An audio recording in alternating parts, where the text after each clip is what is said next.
Hey guys, today we're going to discuss the Mckenzie method when it comes to addressing chronic and acute low back pain. The Mckenzie method is a great way for us to gently strengthen the low back and to also create what we call centralization of the disc in the lumbar spine. The discs in the lumbar spine, oftentimes with repetitive stress or injury, can start to bulge and create pressure on the nerves, which creates the acute pain and tightness that we associate with low back pain.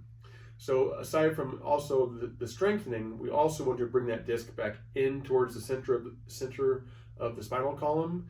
That way we have less pressure on the nerves and the back can start to loosen up. This method consists of 3 steps. Ideally, we're always going to be doing all 3 steps with this method, and we're going to be doing this 6 to 8 times per day.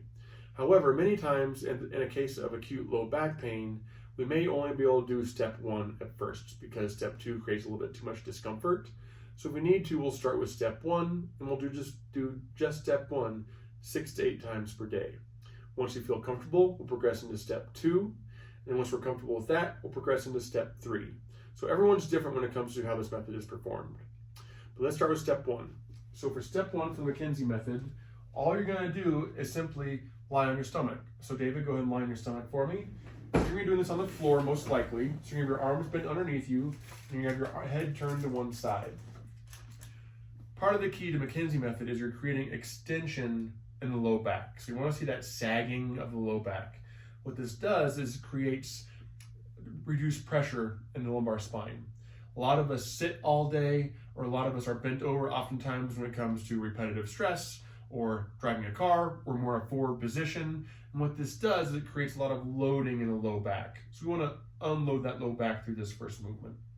So all we're going to do is we're going to be in this position for 2 to 3 minutes.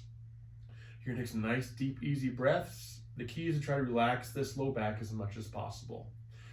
With any of these steps, if this creates more pain or causes pain to travel down the leg, for example, stop this exercise and we'll reevaluate because maybe further modifications need to be made. If this does feel comfortable, after your 2 to 3 minutes in step 1, we're going to progress into step 2. And step 2 is we're going to put further extension into the low back. So David's going to go ahead and place his elbows underneath his shoulder, and he's going to extend himself up, all right? So here we see the extension again in the low back. The hips are totally relaxed. We don't want this to be bridging up at all, so we don't want to be up here. The hips always need to relax, okay? So when we start, 2 to 3 deep breaths, let that completely relax so everything's comfortable. You also notice here that David's head is being held up in extension as well. We don't want that head to be dropped down. That creates a lot of pressure in the neck and also creates more tension coming down the low back. So the head's going to be held up. Needs to hold in this position for 2 to 3 minutes. A bonus of this, you're also creating strengthening in the neck as well, which is also very beneficial.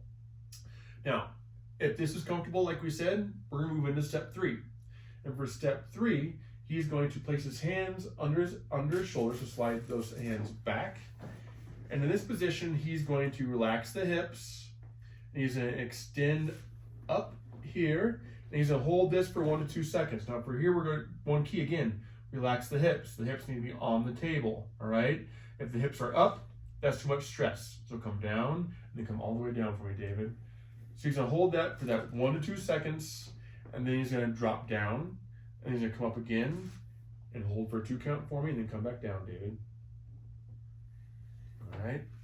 He's going to relax. You can take as much time as you need to relax, but the goal is we're going to do this 10 times. Come up once more for me, David, and hold for 1 to 2 seconds, and come down, and then you can relax. So he would do this 10 times. All right.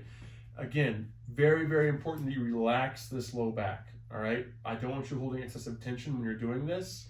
If this is just too much, then we're not ready for it. We're going to stop at step 2.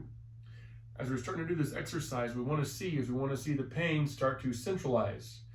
A lot of times with acute low back pain, we'll be having traveling pain, or pain maybe, for example, going down the left leg. As we continue to do this exercise day by day, we want to see this pain start to move farther up towards the low back. That's called our centralization, or basically we want that pain to become more local.